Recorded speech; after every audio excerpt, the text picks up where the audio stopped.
Good afternoon. Today is the 9th of January, and following on from yesterday's vlog entry, which was about the manufacturers that have done the best and the manufacturers that have done the worst in 2018, I want to look at now the top 10 best-selling car models in Britain for 2018. It's probably come as no surprise to many of you to know that the number one best-selling car in Britain last year was the Ford Fiesta, which had just under 96,000 registrations. It's a very, very good car indeed, and it's been in the top 10 bestsellers list for maybe 40 years or something like that. It's actually been the top seller in Britain for about 20 years.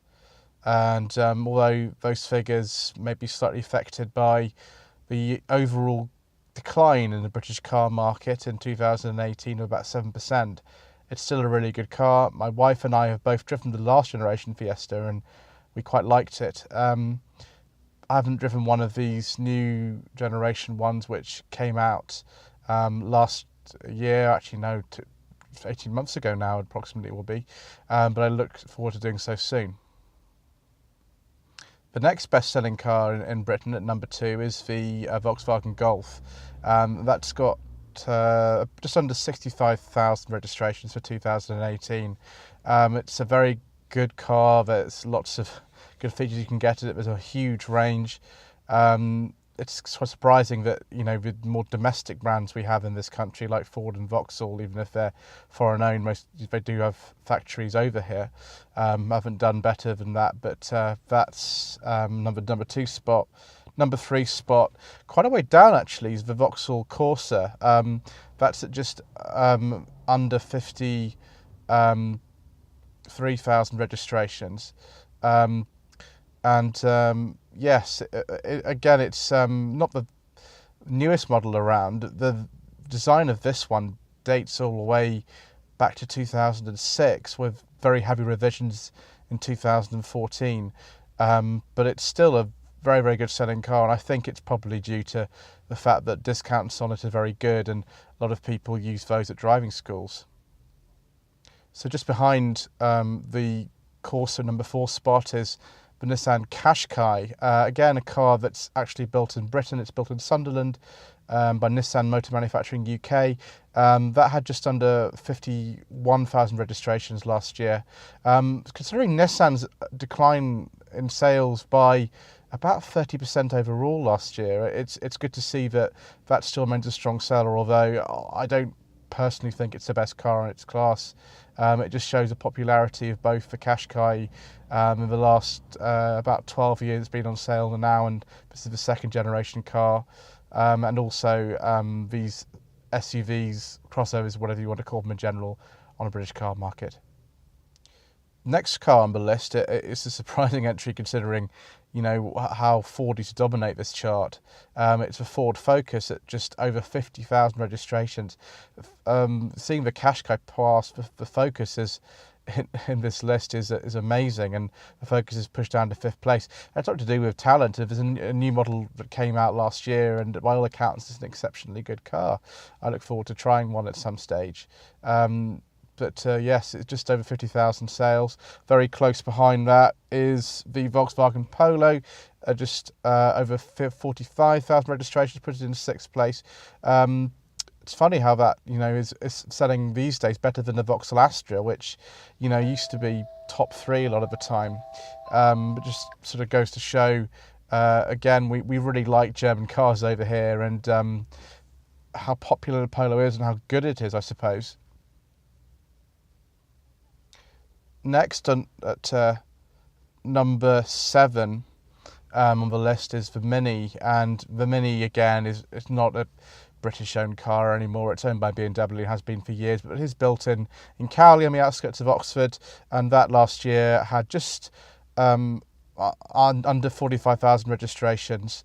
There was a new model that came out in the middle of the year, so that might have boosted the sales a little bit, but it's a very strong selling car here. I'm not sure how fond of them I am. I think they're a little bit overpriced to what they are, and they don't offer a lot of space a lot of the time. But nevertheless, it's good to see that is really still doing very well. The next car, which gets really close actually, just over 43,500 registrations, the Mercedes-Benz A-Class. A new model came out last year. I drove the previous generation car about June last year, which I thought was quite good, although the suspension was very, very firm in the model I tried, and the dashboard wasn't particularly good. I think the new models address both those things, so I'm interested to see how well it does. Before, the C-Class used to be more popular than the A-Class, but clearly, this sort of small premium hatchback is very popular over here. Next is the Ford Kuga. It's not a particularly new model. It's been out quite some time, but again, it's a Ford, and Fords sell very well over here, and it's a crossover. Obviously, that means it's going to be automatically very popular, and that's in I think is at ninth place on the list. Sorry, the list I'm reading from actually has 2 8th places. Finally, one of my favourite manufacturers at the moment is Kia, and their Sportage model has actually climbed all the way to 10th place in the chart for 2018, with just under 36,000 registrations. The Sportage is a very well-equipped car. It's got a new diesel engine that's come in the last year. The petrol engine lineup's been strengthened a little bit recently too. It's a very good quality car. Kias have a 7-year warranty. They're really on the rise in this country, and I wouldn't be surprised to see other models from Kia climb to the top 10 for next year. It's surprising overall to see some of the old players in there, things like the Ford Mondeo, the Vauxhall Insignia, but the Vauxhall Astra, nowhere near the top of the chart, and things like the Renault Clio. All of these cars used to be really popular, and now the list seems to be just filling up with things like Qashqais and other cars of that class. Maybe it's not surprising, given Ford and General Motors in America have discontinued much of their passenger car lineup in favour of SUVs, and maybe we'll see many manufacturers over here doing that too. But that's the top 10 best-selling cars for 2018. Maybe in a future video we'll look at maybe some of the reasons why there's been some trends and shifts over the last year in the British car industry.